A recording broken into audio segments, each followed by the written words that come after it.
Soon. Tony, back to you. That may be the calmest dog I've ever seen. He's just chilling, yeah.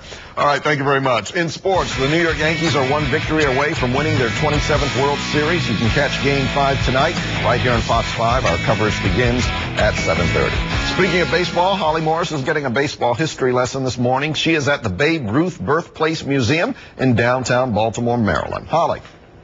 Good morning, Tony. And of course, the World Series is what inspired us to come up here and visit the museum. I hope it inspires you too. You won't be disappointed when you come here, and I guarantee you will learn something you didn't know about the great Bambino.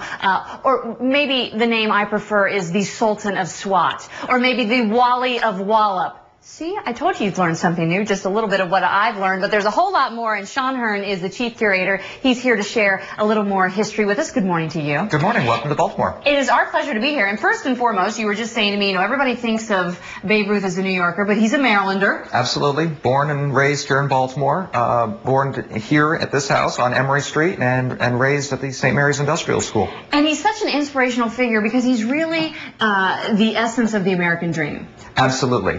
This is a kid who was a street kid, sent to a reform school essentially, and grows up to be the greatest sports icon in American history. In fact, we want to show this case here because you have some pretty fun artifacts in there, including the St. Mary's jersey. But down there on the lower left is what you said was perhaps the oldest artifact? We believe it is the oldest known Babe Ruth signed artifact in the world. It is a hymnal from the St. Mary's Industrial School, and it is inscribed, it is signed, the world's worst singer, world's best pitcher. I love that. And most people forget that Babe Ruth was a pitcher long before he was a slugger. Right, exactly. As you take a look at that and we make our way around to the baseball card case, because you can't talk about baseball players without talking about their baseball cards, tell me something that you think people would be surprised to learn about Babe Ruth. Well, I don't know if it'd be surprised to learn as much as people remember that his passion for kids and anything that involved kids, Babe Ruth was all about. And he was involved very early with scouting. He made numerous visits to hospitals and reform schools and orphanages. He never forgot where he came from. Never forgot where he came from. Okay, we're looking here at the baseball card case, and I want you to tell me the significance of what we're seeing. This is a phenomenal collection of baseball cards. This is from the 1914 International League Orioles. Babe Ruth makes his debut with the Orioles, and there are only about 5 or 6 of these Babe Ruth cards known to exist. Wow. We have a complete set, all 14 cards, and now they're probably worth just under $1 million today. Really? You said that's second only to the Honus Wagner card, which you always hear about. Honus Wagner is rare because Honus wanted them pulled and tried to get rid of them. Babe didn't, but what most people don't know about cards is that they started out as tobacco cards.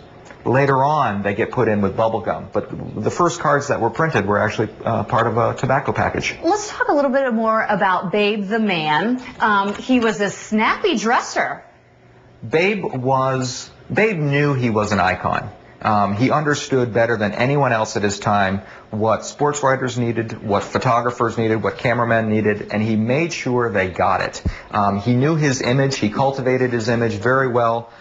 He really was a PR genius. He was the first one to have an agent, right? The first one to lend his name, to autograph and, sell it. Absolutely. And merchandise. There's a lot of merchandise dating back into the 1920s that Babe Ruth is connected with, including some very rare Babe Ruth underwear. Do you have a pair of those? We do. We have a set at our other location. Ah, see, you're teasing us. We'll have to go to the other location. Before I go, I also want to get in the fact that he had 2 daughters, but one he was obviously very close to, and she's still alive, and she comes and visits? Julia visits about once a year.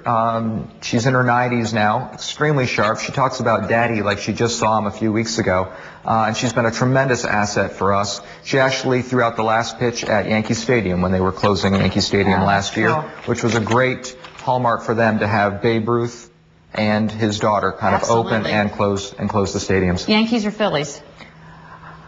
Well, that's a tough one to say. Of course, we're happy with both. It would be much better if it was the Orioles. Are you sure you're not a politician. Okay, hey, listen, here's what you need to know. MyFoxDC.com is our website. We have a link to the Babe Ruth Birthplace Museum website. Come up here and do a visit. They're open Tuesdays through Sundays. They also have a special tour this Saturday, November 7th. It will take you to